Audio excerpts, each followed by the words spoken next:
First, the Trump administration yesterday announced new sanctions on Russia. They're in response to Moscow's use of a nerve agent on a former Russian double agent, Sergei Skripal, and his daughter.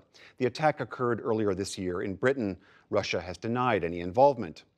Daniel Fried had a 40-year career in the Foreign Service. He served on the National Security Council for both Republican and Democratic presidents, and during the Obama administration, he crafted U.S. sanctions against Russia when it invaded Ukraine. Welcome back to the NewsHour. Thanks for having me. So how big a deal are these new sanctions on Russia? It's significant that we are making the Russians pay a price for their nerve gas attack in the UK. The sanctions themselves aren't huge.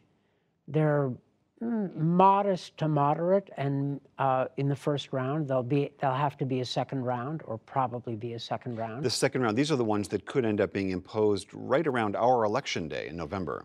Yeah, the way the law is written, the first round of sanctions comes quickly, and then there's a 3-month pause, and if the offending country has not stopped it or given us assurances that it won't do it again, the administration has to apply new sanctions from a menu. That menu goes from light to very heavy. So the Trump administration is going to have a choice to make. So there is some flexibility that they have to go very strong on these or to go softer on those. That's right. And there are waiver provisions in the law, so the administration will not be boxed in and forced to do something stupid. I think that they're going to judge the additional sanctions based on what Russia's doing, but it's a significant step. The Russian markets took a hit today, and that's because sanctions are a game of expectations. Are they going up? Are they going down?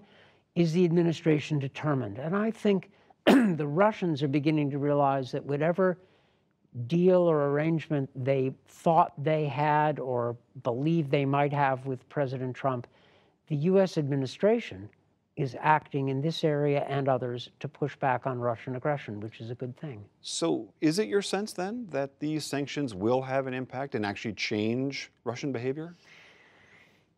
That I don't want to be extravagant and suggest that suddenly the Russians are going to see these sanctions and retreat. But certainly it shows that the Russian nerve gas attack in the UK is not going to be ignored, that the United States stepped up and acted in solidarity with the UK, with a European ally. That's a good thing. And it's an important lesson to the Russians that they don't have a free fire zone to start murdering their political opponents around the world while we stand by. This, of course, is coming in the midst of a very uncertain relationship with the Russians. I mean, even put aside Ukraine and Syria, put aside concerns over past meddling in our elections and perhaps future meddling in our elections. This has got to be a very difficult moment for the administration to figure out how to respond. Well, there are 2 levels of difficulty. One, it is difficult to know the best way to push back against Russian aggression, especially when it's in so many areas. Right? The Russians invade their neighbor Ukraine, they interfere in our elections, they try to assassinate people they don't like around the world, they're engaged in various corrupt activities all over the place. So it's hard to know it's hard to figure out how best to deal with this challenge. But there's a second challenge. You have an administration which is acting one way and a president who is speaking in an entirely different way. And I've never seen this before. You're describing the sort of cleavage between the administration saying, we're going to impose sanctions, we're going to crack down, we're going to sanction the Russians, and yet the president seems completely unwilling to publicly say to Russia, say to Vladimir Putin, stop. Before that notorious press conference in Helsinki when President Trump met President Putin, President Trump said publicly that the problems in U.S.-Russia relations were largely the fault of America. He blamed America first. I've never seen a president do that ever. We didn't cause these problems, Vladimir Putin did.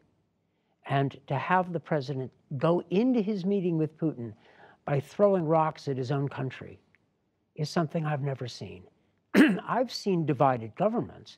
Oh, State Department, Defense Department, NSC, all have different position, everybody wrangles. Sure, normal. But to have everybody lined up on one side and the president on another side, I don't know what to make of that. It is, let's say, strange. Daniel Fried of the Atlantic Council, thank you very much. My pleasure.